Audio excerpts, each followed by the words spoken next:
আমার বার্থডে লাঞ্চে ছিল এই স্পেশাল ফ্রাইড রাইস আর চিলি চিকেনটা। আর জানোই প্রথমবারই আমাদের বাড়িতে চিলি চিকেন বানিয়েছি, তাও আবার মা মেয়েতে মিলে। ভিডিওর প্রথমেই তোমাদেরকে একটা কথা বলে রাখি, কাল রাত থেকে আমার শরীরটা ভীষণ খারাপ, যার জন্য আমার ভয়েসটা একটু অন্যরকম লাগতে পারে। কথা বলতেও তেমন ইচ্ছে করছে না, বাট কি করব বলো, ভিডিওগুলো তো তোমাদের সাথে শেয়ার করতেই হবে। প্রায় কয়েকদিন হয়ে গেল আমি কন্টিনিউ ভিডিও একদমই দিতে পারছি না, কিন্তু এখন আবার আগের মতো ভিডিও দেওয়ার চেষ্টা করছি। যাই হোক, তোমাদের সাথে কথা বলতে বলতে তো চিকেনটা প্রায় ম্যারিনেট করা কমপ্লিট হয়ে গেল আমার। তারপর মা চলে এসেছে আর কড়াইতে কিছুটা তেল গরম করতে বসিয়ে দিয়েছে। তারপর গরম তেলে সব চিকেন গুলোকে এক এক করে ভেজে তুলে নিয়েছে। আর হ্যাঁ, একটা কথা, চিকেনটা ম্যারিনেট করার সময় আমি ডিম দিতে একদমই ভুলে গেছি, তোমরা চাইলে ডিমও দিতে পারো। এইবার চিকেনের গ্রেভিটা রেডি করার জন্য কড়াইতে তেলের মধ্যে শুকনো লঙ্কা ফোড়নে দিয়ে একে একে রসুন কুচি, আদা কুচি, পেঁয়াজ আর ক্যাপসিকাম ভাজতে দিয়ে অন্যদিকে সসেস গুলো রেডি করে নিয়েছি। এখানে আমি টমেটো সস, সোয়া সস আর চিলি সস দিয়ে সামান্য জল দিয়ে ভালোভাবে গুলে নিয়েছি।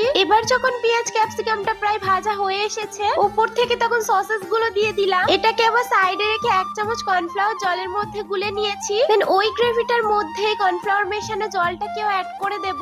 বেশ কিছুক্ষণ নাড়িয়ে চাড়িয়ে সামান্য জলও দিয়ে দিয়েছি। ভেজে রাখা চিকেন গুলোকে একে একে দিয়ে দেব। এবার বেশ খানিকক্ষণ ভালোভাবে ফুটিয়ে নিয়ে গরম গরম ফ্রাইড রাইসের সাথে সার্ভ করব।